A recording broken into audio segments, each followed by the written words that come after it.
안녕하십니까. 조국혁신당 비례의원 김준영입니다. 저는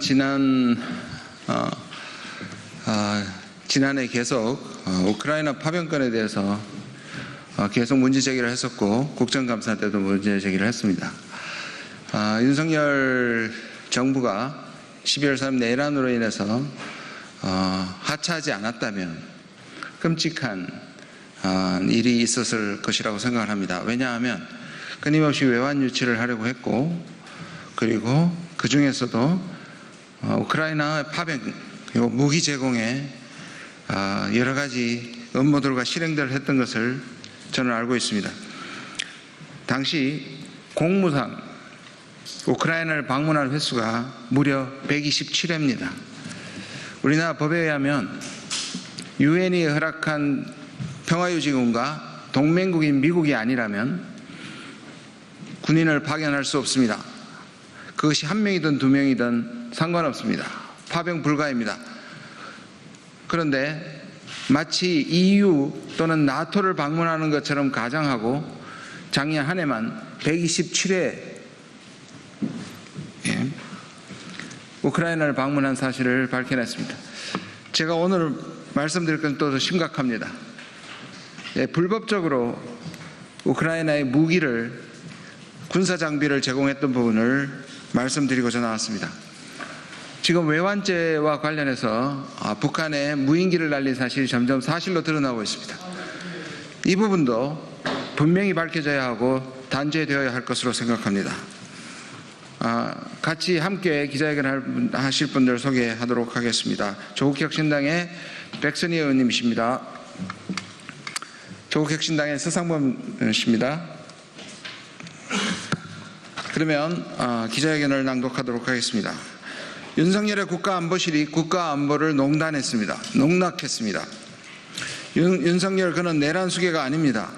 윤석열 그는 내란 외환 수괴입니다. 우크라이나에 불법으로 군사 장비를 지원하고 국가안보를 농단한 윤석열 전 정권을 강력히 규탄한다.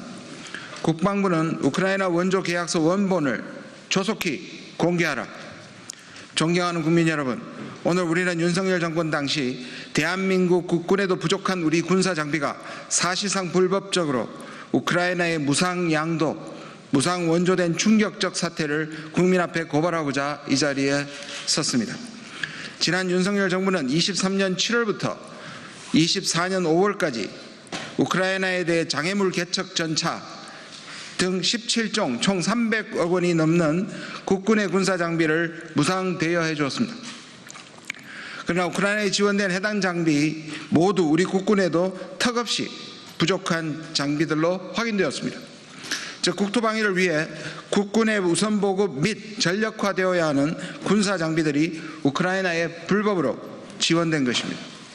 국민의 안전과 국군의 전력을 갉아먹으면서까지 우크라이나에 퍼준 것입니다. 믿기 어려울 정도로 무책임했던 정권입니다. 국민의 안전과 국군의 전력을 갉아면서까지 우크라이나에 퍼준 것입니다. 군수품 관리법 제14조 군수품 대여 조항을 보면 국방장관은 각군의 운영이나 작전에 특별한 지장이 없다고 인정될 때 군수품을 대여할 수 있습니다.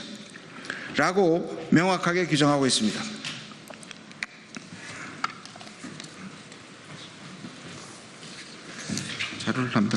자료를 한번 봐주시면 윤석열 정권 당시 17종 장비 모두 보유율이 100%가 아닌 것을 확인할 수 있습니다.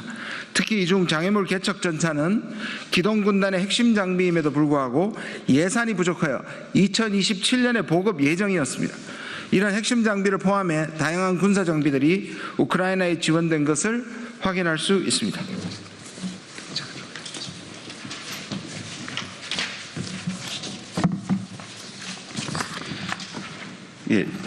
이뿐만이 문제가 아닙니다. 더 심각한 것은 이 무상 대여 계약서에 우크라이나 측 요청이 있으면 반납을 면제할 수 있다는 면제 조항이 들어있다는 점입니다. 즉 계약의 형식은 대여 계약이지만 반납 면제 조항을 추가하여 실상은 무상 양도, 무상 원조인 것입니다. 권한없는 안보실에서 국가재산을 몰래 빼돌린 위장 계약이었습니다. 실제 국방부에서도 우리 장비의 반환이 어려울 것 같다는 점을 인정했고 계약된 장비 모두 이미 불용 및 재산 삭감 처리가 완료된 것을 확인하였습니다. 즉 처음부터 반납받을 계획은 없었으며 한 발 더 나아가 국가재산 목록에서 삭제한 것입니다. 윤 전 정권과 안보실 관련자들은 국가안보는 뒤로 하고 국민 몰래 법 위에 서서 300억 상당의 국군 장비를 우크라이나에 무상으로 퍼준 것입니다. 헌법 제60조를 보면 국회는 상호 원조 또는 국가의 중대한 재정 부담을 초래하는 사안에 대해 동의권을 가진다라고 규정하고 있습니다. 이 사안은 국회 통제권을 우회하고 법적 절차를 조작한 중대한 헌법 위반입니다. 헌법과 법률이 정한 권한을 넘어 비공개 회의실에서 국가안보를 최우선으로 해야 하는 국가안보실이 국가안보를 농단한 것입니다. 처음부터 무상 양도를 계획하였으나 군수품관리법 제13조와 15조의 양도 조건인 군수품에 대한 불용 처리 절차 해결이 불가하니 무상 대여를 통해 위장 계약을 설계한 책임자는 누구입니까?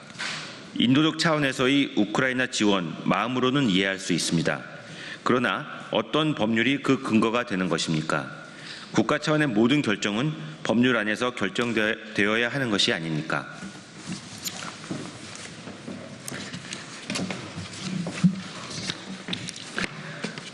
국방부에 물었습니다. 우크라이나에 지원하여 보충되지 못한 우리 장비에 대해 어떻게 채울 것이냐? 예산은 어떻게 처리할 것인가? 국방부는 답했습니다. 5100 프로그램 정책 기획 및 국제협력 예산을 통해 기재부 그리고 국회에 요청하는 것 말고는 방법이 없다고 합니다. 윤석열 전 대통령이 법을 무시하며 우크라이나에 퍼준 300억 원의 군사 장비를 다시금 우리 세금으로 메꿔야 한다는 것입니다. 정말 개탄스러운 일입니다. 국군 창설 이래 교전 및 전쟁 중인 국가에 대한 군사 장비 대여는 최초였습니다. 그 이유를 생각하면 답은 간단합니다. 동맹국을 제외하고 전쟁 및 분쟁 중인 국가에는 그 어떠한 군사 장비 원조가 불가하기 때문입니다. 가능하다 하더라도 그 권한은 국회에 있기 때문입니다. 그러나 윤석열 정권 반환 면제 조항까지 추가하며 위장 계약까지 대한민국 건국 이래 국군의 창설 이래 최초의 최초 기록을 세웠습니다. 윤석열 전 정권의 무책임하고 위법적인 무상 원조는 결코 묵과할 수 없습니다. 이 사건은 국가안보와 법치를 훼손한 심각한 범죄이며 반드시 책임자들에게 법적 책임을 물어야 합니다. 국방과 안보의 최후 보루는 법과 상식입니다. 국민의 피땀으로 마련된 국군 장비를 함부로 빼돌리고 법을 우회한 윤석열 전 정권에게 책임을 묻지 않는다면 국가안보는 무너질 수밖에 없습니다. 아니 이미 무너진 것은 아닐까 상당히 걱정스럽습니다. 국민을 대표하는 국방위 위원으로 그리고 국민의 한 사람으로서 국민과 함께 끝까지 진실을 밝히겠습니다. 감사합니다. 네, 저희는 이 문제를 계속 추적할 것입니다. 네, 이상 기자회견을 마치겠습니다. 감사합니다.